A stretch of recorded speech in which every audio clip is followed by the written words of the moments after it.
What's up, family? Welcome to Speak. It's about to be an incredible show, but most importantly, we're so glad to have you, yes, you, watching us right here, right now. If it's your first time, turn the volumes up, put the remotes down, and stay for a while. I'm Emmanuel Acho. On that far end, that is NBA insider, savant, knower of all things slick, Ric, the Bucher. To his right, the brilliant, and I mean brilliant, Joy Taylor talks on Twitter. To the right, how about David Hellman, NFL insider, and my guy, Eagles all-time rushing leader, LeSean McCoy, 252 live. Well, we got to transition to some basketball because the Suns got live last night.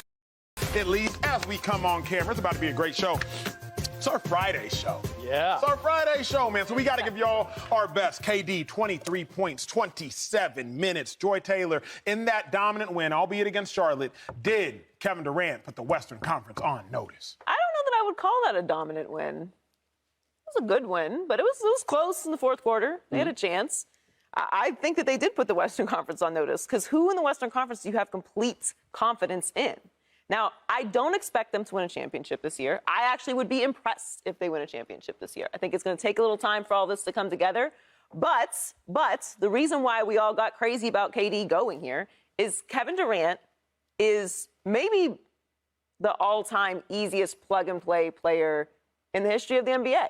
The way that he plays the game, the way he can create his own shot defensively, the way he can rise up above everyone. There's really no defending him. I don't want to get hyperbolic here, but maybe KD's shot is as the closest to Kareem's when you talk about somebody who is that difficult to defend. He can just rise up over whoever you are and get a bucket.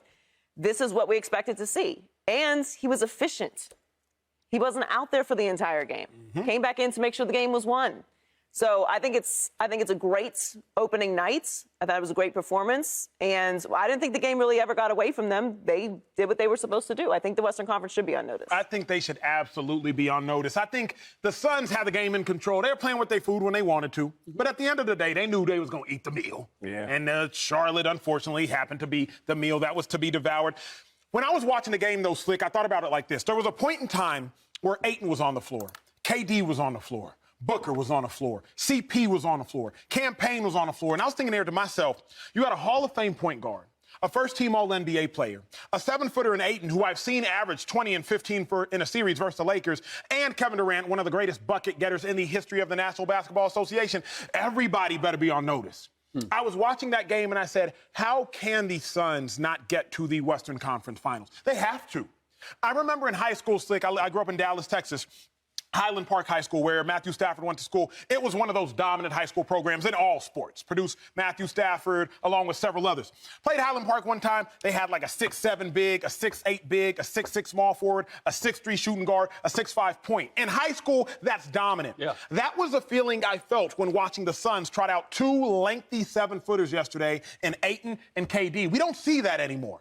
Back in the day, you had David Robinson, you had Tim Duncan, obviously coined the Twin Towers. You don't see that anymore. Clearly, the Timberwolves tried that. It hasn't really succeeded all that much, and Cat has been out as of late. So the Suns are not only physically imposing, but by skill. First-team All-NBA, Devin Booker, one of the greatest scorers of all time, Kevin Durant, one of the greatest point guards of all time, Chris Paul. By skill, they put the league on notice as well, in my mind. But what do you say? You may be right about all of that, but this game couldn't tell that to me, because they were playing the Charlotte Hornets. You said, albeit they were playing the Charlotte Hornets. You need to put that in all caps, okay? Albeit it was the Charlotte Hornets.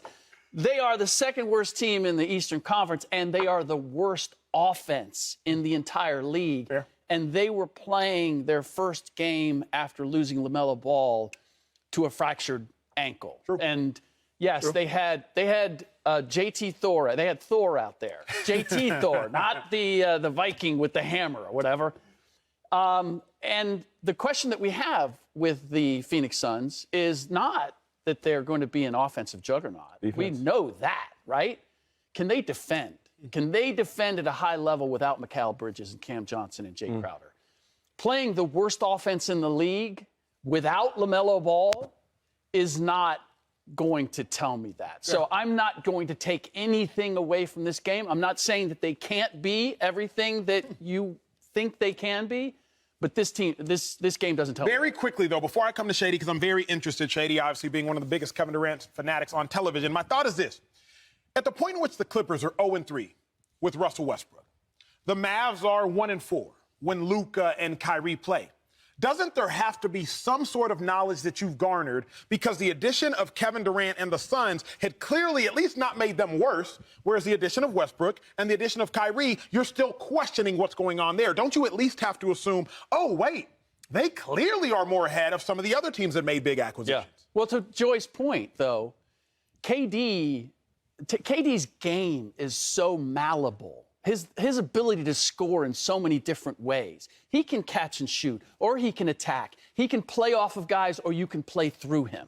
That's the greatness of KD that I can't compare to the other big additions that were made. So it is a testament to how good KD is, and special as he is, and it is a bonus, but ultimately it's going to come down to, can they defend at a high level? And nothing about this game proves that to me. And I feel that, though, because, like, when I look at all the great scorers from the Kobe Bryants, Tracy McGrady's, Allen Iverson, Michael Jordan's, like, great scorers. But what makes Kevin Durant the god, what makes him different, you can plug him in any system.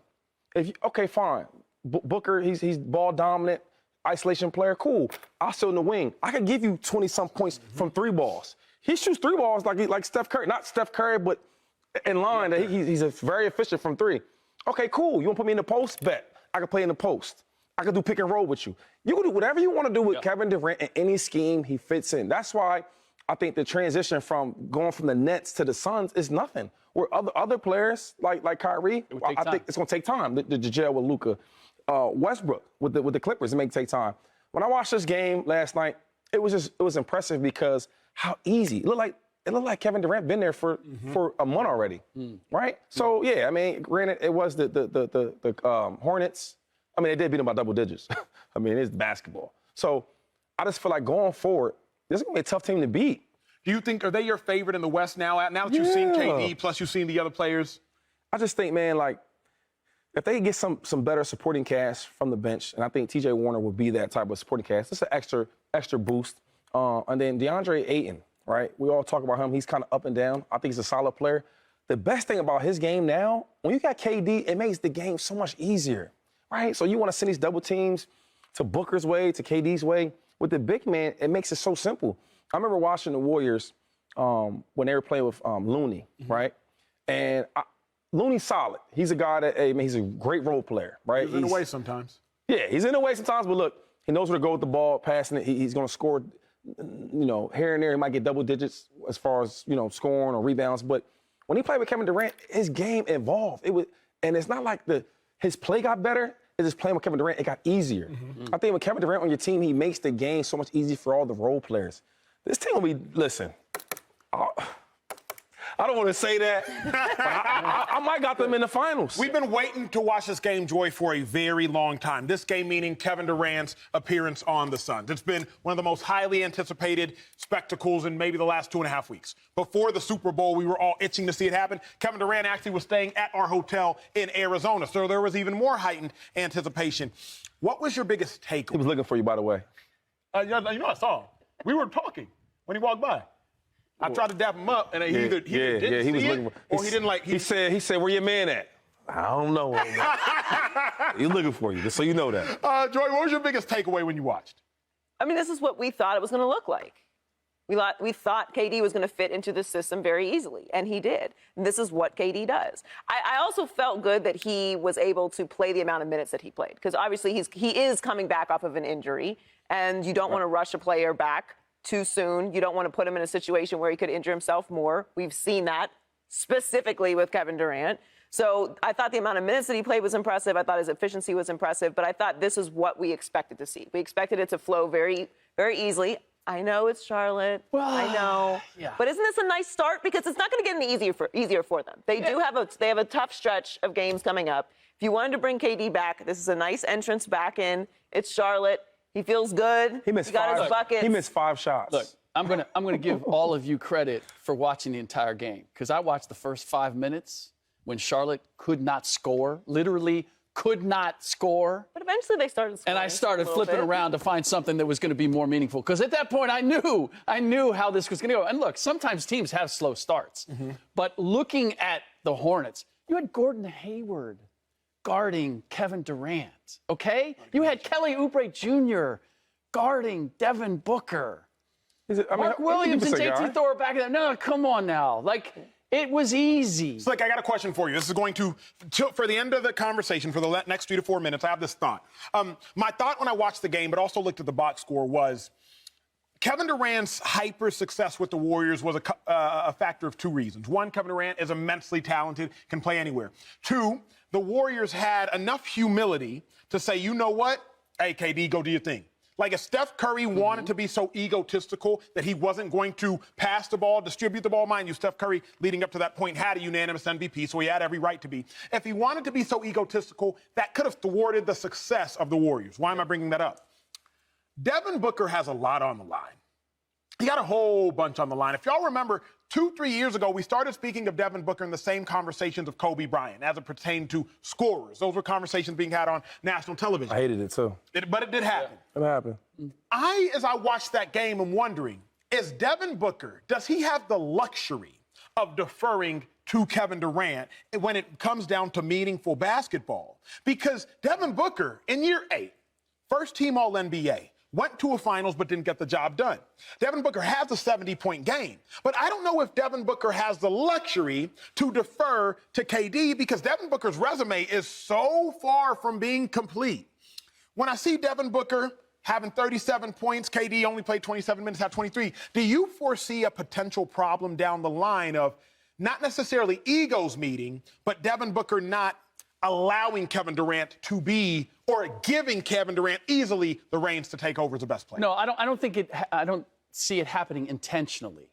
Could it happen just because they're going through the same thing Kyrie and Luka are going through in Dallas, which is figuring out how do we play off of each other most effectively? I don't think Devin's going to begrudge KD getting the ball with the game on the line or however many shots he takes, because don't forget, Devin, when he was at Kentucky, came off the bench, all right?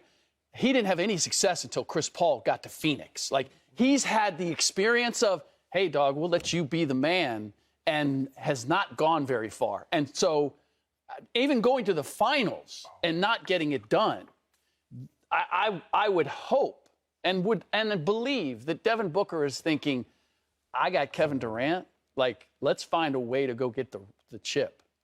I'm not going to get in the way of what my personal journey is or what my standing is. I'm not about to let that get in the way of us winning it all. It was fascinating. Go ahead, Tupac. No, I think Booker likes that. I mean, just because, what has he done? I mean, he scored some points, right? He's made first team All-NBA. I mean, but he hasn't won nothing. No playoffs, nothing like that. No championships. Players want to win championships. And then even after the game, Booker says after the win, this is one of those moments that it doesn't really feel real to have Kevin Durant. So he seems like he's excited to play with a guy like Kevin Durant. And then I think the last part is, even when he came to the Warriors, I think why some of the superstars kind of pushed the last game shots on him or giving that role is because I think when Kevin Durant comes to your team, you kind of know, like, okay, he's the best player. It's very rare he can't go to a team and be the best player. True. So is Booker a 1? You would think. 1A, 1B? No. 1A, 1B. My response to that would be, Booker's had a lot of individual success, a lot of big moments individually. It's going to benefit him far more to have a championship on his resume, deferring to Kevin Durant, than it will anything else he can accomplish outside of this team winning a championship. Joy's still not done with the we can debate that we had yesterday. Still trying to win that one. See, you can watch after the show. Well, we are just getting started here on Speak. Appreciate y'all hanging. It's going to be a great show. Subscribe here to get the latest from Speak, and go watch a few segments from our other shows on FS1.